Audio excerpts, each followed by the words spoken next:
Welcome back to UC University Apologetics Class 8, False Teaching and Worldviews. This is Part 4.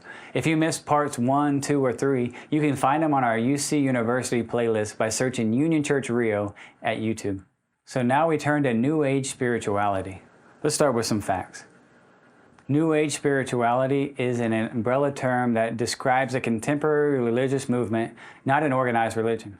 Proponents of the movement encourage striving to reach one's full potential through an eclectic mixture of concepts and practices drawn from Eastern mysticism, Hinduism, Buddhism, metaphysics, naturalism, astrology, occultism, and science fiction. In its various forms, New Age spirituality is both monistic, believing that all reality is ultimately one, and pantheistic, believing that everything is divine.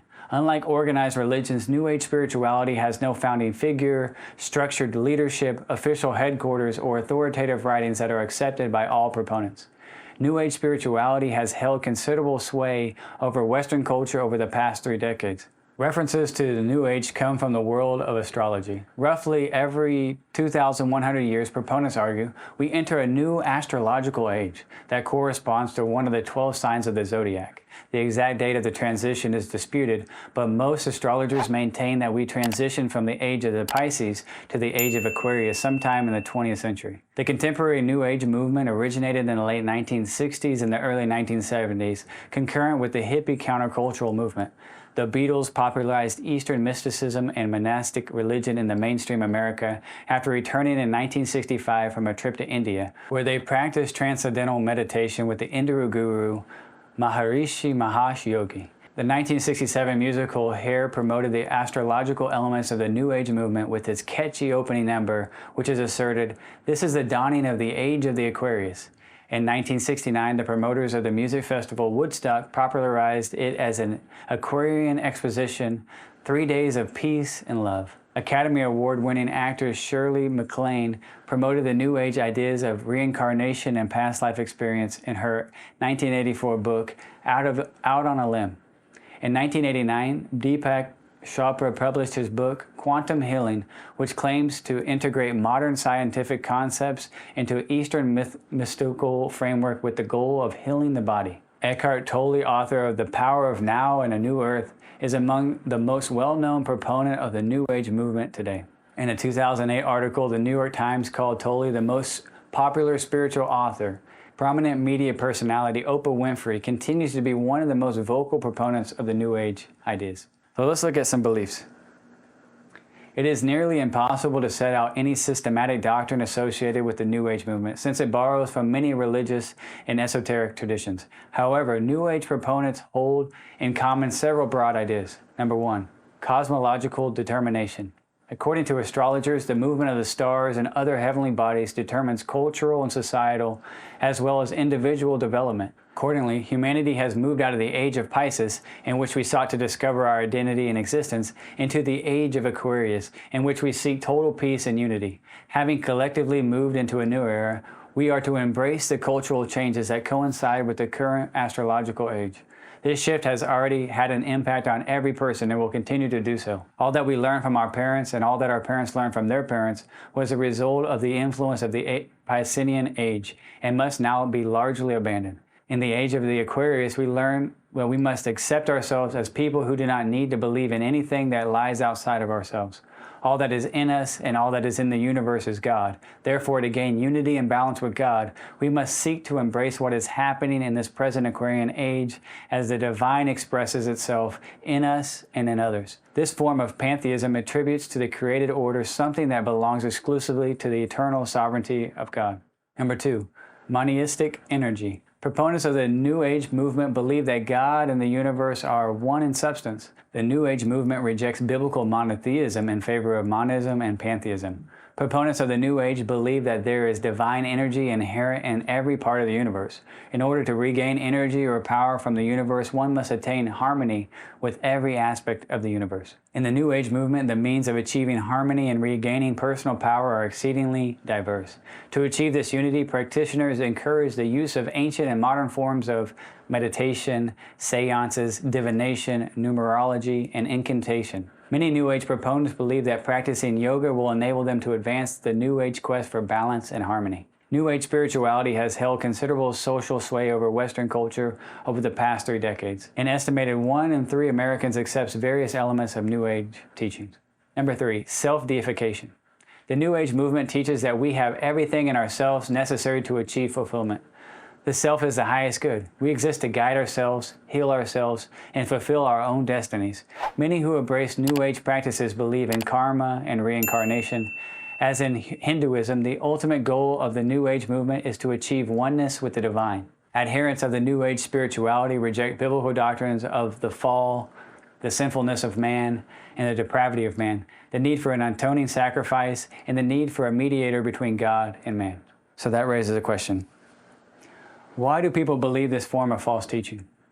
While the New Age movement rejects the idea that mankind is different from other parts of the created order, it is an excellent example of what happens when people consistently embrace the supremacy and autonomy of man.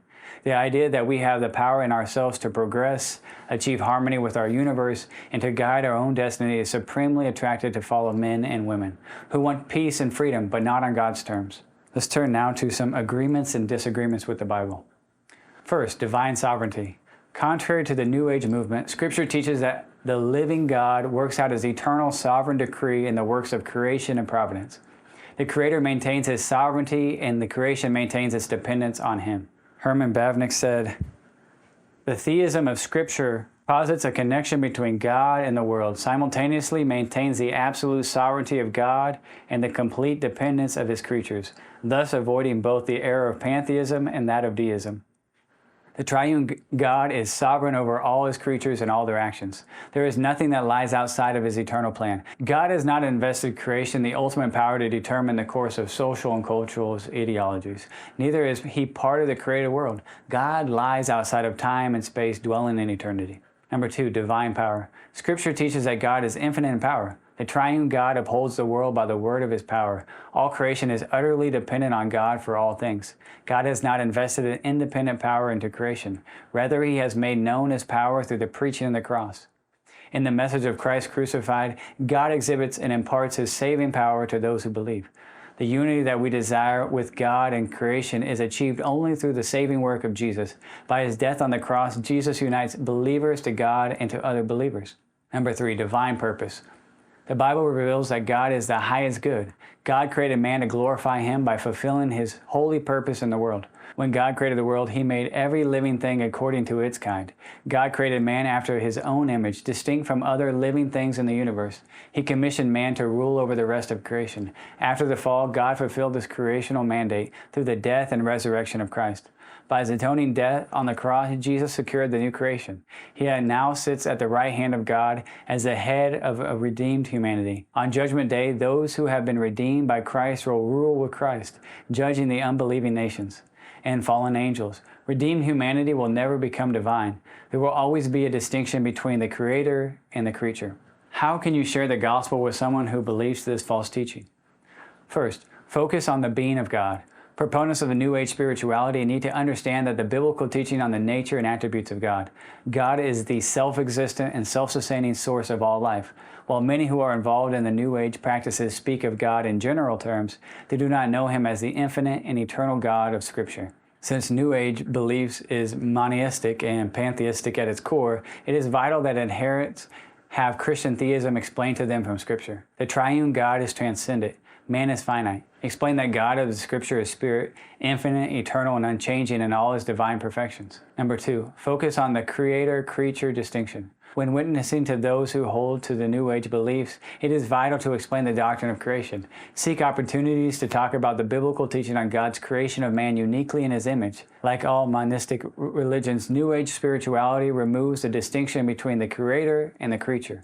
Consider taking those whom you are witnessing to Romans 1:18-32 to explain the moral responsibility that we have to God as our Creator. And number 3, focus on the need for redemption. In all forms of New Age spirituality, individuals are seeking a peace, unity, and fulfillment that can be found only in Jesus Christ.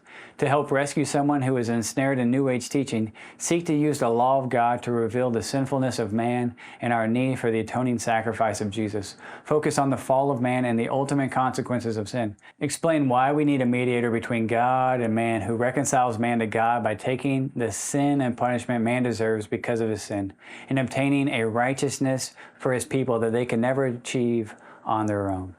Well, we're going to pause here and pick up where we left off next time we're together. Thanks for joining us for UC University Apologetics. Stay safe. See you later. See you soon.